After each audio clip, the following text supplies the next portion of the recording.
President, we're now just a few hours away from a government shutdown, unless, of course, enough senators can find a way to come together in order to avert it. Unfortunately, it appears that our Democratic colleagues would prefer a shutdown to compromise. The Democrats have activists and pundits cheering for that result. They have their members in line to vote against the alternative. They have set the stage for a grand demonstration of their commitment. But for the life of me, Madam President, I can't see what they're committed to with the latest gesture to their political base. First of all, most of them don't object to the substance of the House-passed continuing resolution. That bill would keep the government open and address a number of bipartisan health care priorities. I don't know any Democrats who are against those, but I'm sure there may be some. But the rest of them, I think, are pretty much for it. The bill before us includes what would be the longest extension of the insurance program in history. CHIP has given children and their families access to quality health care. Now, maybe I have a right to speak on CHIP since I'm the author of the CHIP bill. And I believe in it, and I believe it's done so much good for our young people in this society. And I really resent it being played politics with all the time, which our friends on the other side just can't resist.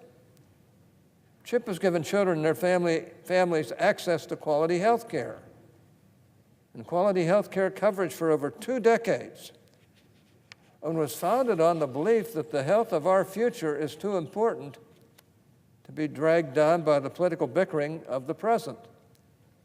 Approximately 9 million children depend on this critical program. It's important to me. And after several months of uncertainty, those 9 million children deserve the peace of mind that comes with a long-term CHIP extension. As I noted here on the floor the other day as chairman of the Finance Committee, I've been working with my Democratic counterparts on a bipartisan CHIP extension bill for months now. The committee's ranking member, Senator Wyden, and I introduced our initial bill earlier last fall. That bill would have reauthorized CHIP for five years and was promptly reported out of the Finance Committee with near unanimous support. Then the Democrats decided to pretend that bill never existed.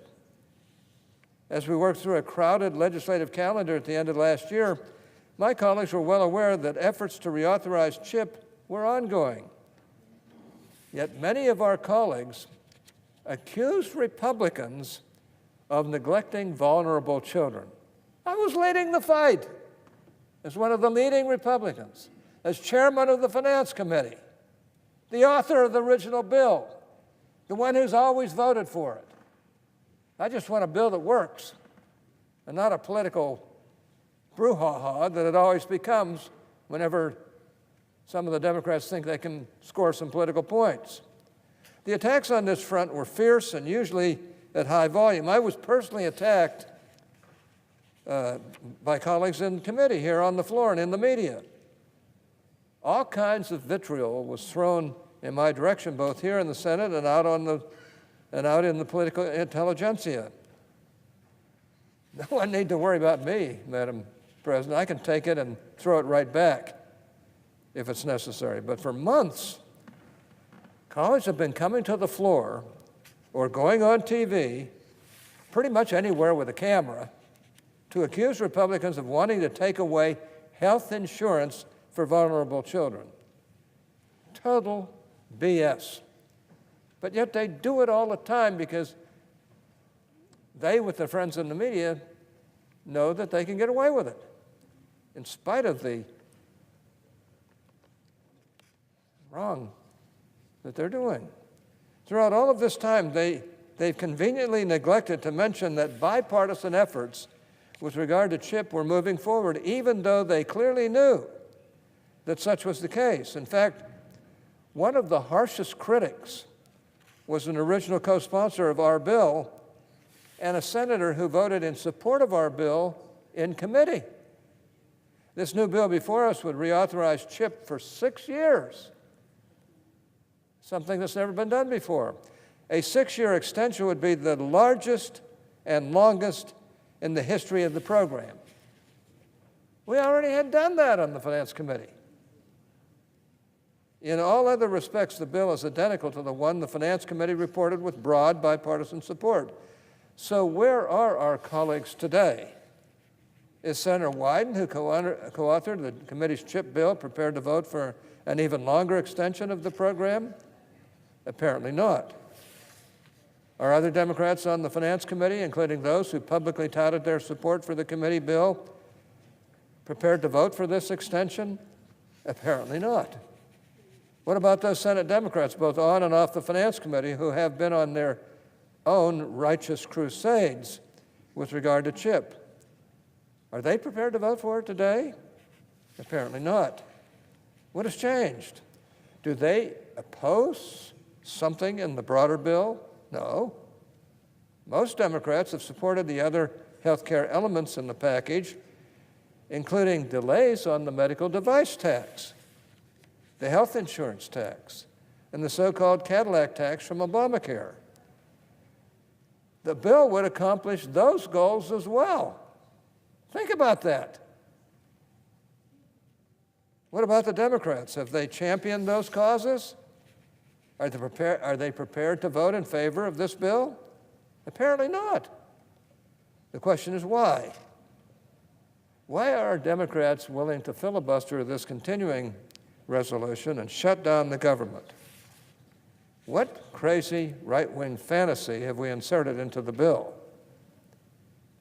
Of course, I'm being sarcastic. There's really nothing wrong with the substance of the bill, Madam President, or at least very few of our Democratic colleagues are complaining about what's actually in the bill. Instead, they're complaining about what's not in it. The Democrats think they have struck political gold with immigration this week. So they're holding everything hostage so that they can stage another, quote, righteous, unquote, crusade here on the floor and in TV interviews. It should go without saying that I personally would like to see a legislative fix for the so-called dreamers, undocumented immigrants brought to the U.S. as children. This is an important matter that needs to be addressed. And not only that there are myriad elements to our nation's immigration system that are in dire need of reform. Immigration isn't something that can be solved with a few roundtables with the president and some quick regulations behind the scenes, or should I say negotiations behind the scenes.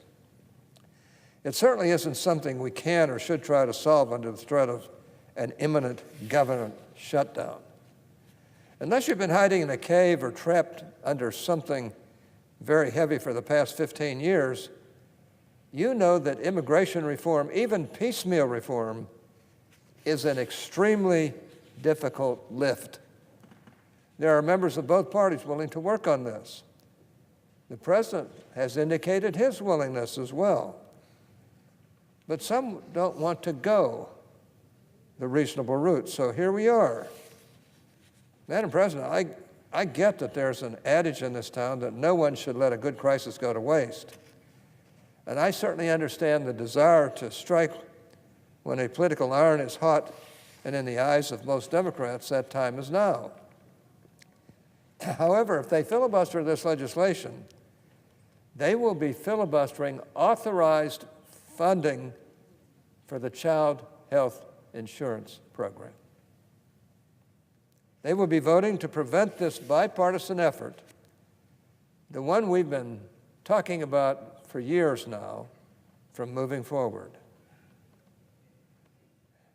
The one they've been harping about for years now, from moving forward. There's another political adage that goes around this town, Madam President, one that horribly misquotes Napoleon. That axiom does something like this: never interrupt your opponent when they're making a mistake. Truthfully, I don't consider my Democratic colleagues to be my opponents, but a number of people unfortunately view Congress that way. Setting those semantics aside by urging my Democratic colleagues to vote in favor of this bill, I may very well be ignoring Napoleon's advice. Still, my colleagues have to know that if they vote to block this legislation, they will unequivocally be voting against a historically long-term child health insurance program extension, the longest it's ever been. And I've had a lot to do with that. They will be voting to prolong the very crisis, that's their word, not mine, that they've been lamenting for the past several months. If they don't know that the CHIP advocates and stakeholders throughout the country know it, and the families and children who depend on CHIP will know it as well. Now, there's no reason for my colleagues to pit their righteous crusade on immigration against their righteous crusade for CHIP. This is simply a matter of priorities. Today, the priority should be to keep the government open and to ensure funding for CHIP well into the future.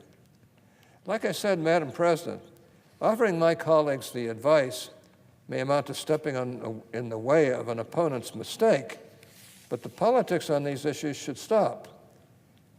The right answer in this case is pretty obvious. The right vote is one in favor of the House-passed continuing resolution. I urge all of my colleagues to join me in voting for this bill.